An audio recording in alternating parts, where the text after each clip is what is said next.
Hi, welcome to story nights.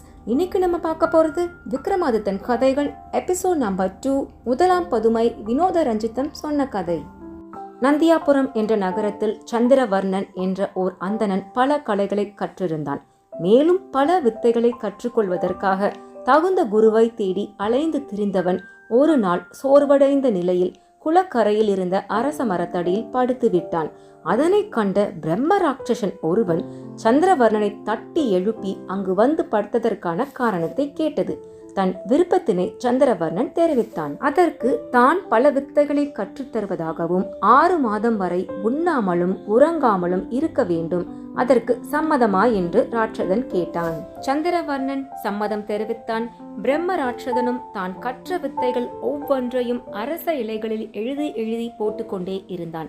அவைகளை எல்லாம் எடுத்து படித்து வந்தான் சந்திரவர்ணன். 6 மாத காலத்தில் சந்திரவர்ணன் எல்லா வித்தைகளையும் கற்று தெரிந்து கொண்டான். பிரம்மராட்சதனுக்கும் வானுலகம் செல்லும் நாள் வந்தது. சந்திரவர்ணா, நீ குருவின் வாக்குப்படி நடந்து கொண்டு எல்லா வித்தைகளையும் கற்றுக்கொண்டு விட்டாய். இனி உன்னுடைய ஊருக்கு திரும்பி போகலாம். அங்கே உன் மனதுக்கு பிடித்த பெண்ணை திருமணம் செய்து கொண்டு சகல சௌபாக்கியங்களும் பெற்று வாழ்வாயாக என்று ஆசீர்வதித்துவிட்டு வானுலகம் சென்றான் பிரம்மராட்சதன். வித்தைகள் எழுதப்பட்ட அரச இலைகளை எல்லாம் மூட்டை கட்டி கொண்டு சந்திரவர்ணன் தனது சொந்த ஊரான நந்தியாபுரம் நோக்கி செல்லும் வழியில் அயர்வு ஏற்படவே கன்னியாபுரியின் கடைத்தெருவில் இருந்த ஒரு தாசி வீட்டு திண்ணையில் படுத்து விட்டான். வெளியில் சென்ற தாசி தனது வீட்டுக்கு திரும்பும் பொழுது தனது திண்ணையில் சந்திரவர்ணன் படுத்திருப்பதை பார்க்கிறாள். அவனை எழுப்பி பார்க்கிறாள். ஆனால் அவனிடம் எந்த அசைவும் இல்லை, கண்களை திறக்கவும் இல்லை. பயந்து போன தாசி அலங்காரவள்ளி வைத்தியரை அழைத்து வந்து பரிசோதிக்க செய்தாள். பரிசோதித்து பார்த்த வைத்தியர் 6 மாதம் வரை ஊன் உறக்கமின்றி இருந்திருக்கிறான். அதனால் தான் இப்படி தூங்குகிறான். தகுந்த முறையில் சிகிச்சை செய்தால்தான் பிழைக்க வைக்க முடியும் என்று சொல்லி மருந்து மாத்திரைகளை கொடுக்க வேண்டிய முறைகளையும் சொல்லிவிட்டு வைத்தியர் சென்று விட்டார். அலங்காரவள்ளி வைத்தியர் சொன்னபடி மருந்து மாத்திரைகளை நேரம் தவறாமல் கொடுத்து வந்தாள். 8வது நாளில் தூக்கம் தெளிந்தான் சந்திரவர்ணன். தூக்கம் தெளிந்தவன் நந்தியாபுரம் செல்வதற்கு ஆயத்தமானான். அவனை வழிமறித்தாள் அலங்காரவள்ளி. ஏன் வழி மறைக்கிறாய் என்றான் சந்திரவர்ணன். நான் உன்னை திருமணம் செய்து கொள்வதற்காகத்தான் பணிவிடைகள் எல்லாம் செய்து வந்தேன் என்று கூறினாள் அலங்காரவள்ளி. நான் எப்படி உன்னை திருமணம் செய்து கொள்ள முடியும்? நானோ அந்தணன், நீயோ தாசி. அதனால் உன் விருப்பத்திற்கு நான் கட்டுப்பட மாட்டேன் என்று சந்திரவர்ணன் கூறினான். உடனே அலங்காரவள்ளி அரசர் சுத்தவர்மனிடம் சென்று முறையிட்டாள். அரசனோ சமஸ்தான புரோகிதனிடம் இதற்கான வழிமுறைகளை கூறும்படி கேட்டார். அந்தன குலத்தில் பிறந்தவன் வேறு குலப்பெண்ணை திருமணம் செய்து கொள்ள வேண்டுமென்றால் 4 குலத்தில் பிறந்த பெண்களை ஒரே முகூர்த்தத்தில் திருமணம் செய்து கொள்ளலாம் என்ற விவரத்தை புரோகிதன் கூறினான். அதனை கேட்ட அரசன் அலங்காரவள்ளியை தவிர இன்னும் 3 பெண்களுக்கு எங்கே போவது என்று யோசித்தார். சந்திரவர்ணன் அரசனின் ஒரே மகள் சித்திரரேகையினையும் புரோகிதன் மகள் கல்யாணியையும் செட்டி மகள் கோணாங்கியையும் அலங்காரவள்ளியுடன் சேர்த்து ஆக 4 பேரை மணமுடித்து கொடுக்க அனைவரது சம்மதத்தினையும் பெற்றான். சந்திரவர்ணனுக்கு மணமாகிய ஒரே ஆண்டில் 4 மனைவியருக்கும் 4 ஆண் குழந்தைகள் பிறந்தன. புரோகிதன் மகள் கல்யாணிக்கு பிறந்த குழந்தைக்கு வல்லவ ரிஷி என்றும், அரசர் மகள் சித்திரரேகைக்கு பிறந்த குழந்தைக்கு விக்ரமாதித்தன் என்றும், செட்டி மகள் கோணாங்கிக்கு பிறந்த குழந்தைக்கு பட்டி என்றும், அலங்காரவள்ளிக்கு பிறந்த குழந்தைக்கு பத்ரகிரி என்றும் பெயர் சூட்டினர். அந்த 4 குழந்தைகளும் உரிய வயதில் எல்லாவித கலைகளையும் கற்று தேர்ந்தனர். இந்நிலையில் கன்னியாபுரி அரசன் இறக்கும் தருவாயில் தனது மருமகன் சந்திரவர்ணனுக்கு பட்டம் சூட்டிவிட்டு இறந்து விடுகிறார்.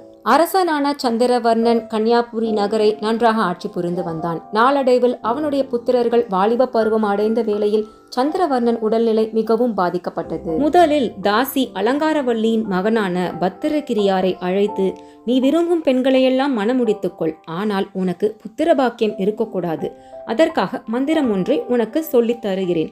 அதனை நீ 108 தடவை உச்சரித்தாயானால் உனக்கு சந்ததிகளும் உண்டாகாது, நீயும் மோட்சத்திற்கு போவாய் என்று கூறியவர் பத்திரகிரியின் காதில் மந்திரத்தை ஊதினார். பின்னர் மற்ற 3 மகன்களையும் அழைத்து, பத்திரகிரியாரின் தாய் அலங்காரவள்ளியால் தான் உங்கள் 3 தாய்களை நான் மணமுடிக்க நேர்ந்தது. அதனால் முறைப்படி பத்திரகிரியாருக்குத்தான் பட்டம் சூட்ட வேண்டும். நீங்கள் மூவரும் இளவரசர்களாக இருந்து ஒத்துழைப்பு தாருங்கள் என்று கூறிவிட்டு சந்திரவர்ணனும் கண்ணை மூடிவிடுகிறார். பத்ரகிரியார் ஆட்சிக்கு வந்து தமது இஷ்டப்படி பல பெண்களை மணந்து ஆட்சி புரிந்து வருகிறான். அச்சமயத்தில் யோகரிஷி என்ற முனிவர் மாதுளங்கனி ஒன்றினை கொடுத்து, இதனை நீங்கள் சாப்பிட்டு வந்தால் என்றும் 16ஆக இருக்கலாம் என்று கூறி கனியை பத்ரகிரியாரிடம் கொடுத்துவிட்டு செல்கிறார். பத்ரகிரியார் அப்பழத்தை தான் சாப்பிட்டு என்றும் இளமையாக இருப்பதை விட தனக்கு பிடித்த பெண் என்றும் இளமையாக இருக்கட்டும் என்று மோகனாங்கியிடம் அப்பழத்தினை கொடுத்து ரிஷி சொன்ன விஷயத்தை சொல்கிறார். மாதுளங்கனியை வாங்கின மோகனாங்கி மறுநாள் சாப்பிடுவதாக கூறி வைத்துக் கொள்கிறாள். ஆனால் மறுநாள் அக்கனி கூலிக்காரி கொண்டு சென்ற கூடையில் இருப்பதனை பார்க்கிறார் பத்ரகிரியார். அதனால் கூலிக்காரியை அழைத்து, இக்கனி உனது கூடையில் எப்படி வந்தது என்று விசாரிக்கிறான்.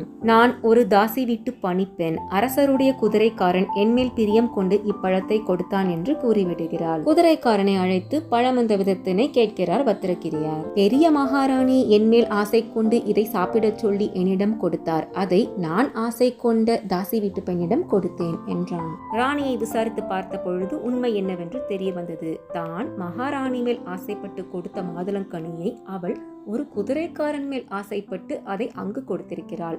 பத்ரகிரியார் மனமுடைந்தார். இவ்வளவு அவமானம் அடைந்த பின்னும் இல்வாழ்க்கை தமக்கு தேவையா என்று யோசித்தார். ஏற்கனவே தம்பி வல்லவரிஷி துறவியாக போய்விட்டதனால் விக்ரமாதித்தன் மற்றும் பட்டி இருவரையும் அழைத்து விக்ரமாதித்தன் ஆட்சி ஆள வேண்டும் என்றும் பட்டி உறுதுணையாக மந்திரியாக இருக்க வேண்டும் என்றும் கூறிவிட்டு பத்ரகிரி துறவு பூண்டு நாட்டை விட்டு காட்டிற்கு சென்று விட்டார். இவ்வாறு விக்ரமாதித்தன் பட்டம் ஏற்று கன்னியாபுரி ராஜ்யத்திற்கு அரசரானார். முதல் படியில் அமர்ந்த முதல் பதுமை வினோதரஞ்சிதம் சொன்ன கதையில் முதல் பாதி முடிந்தது.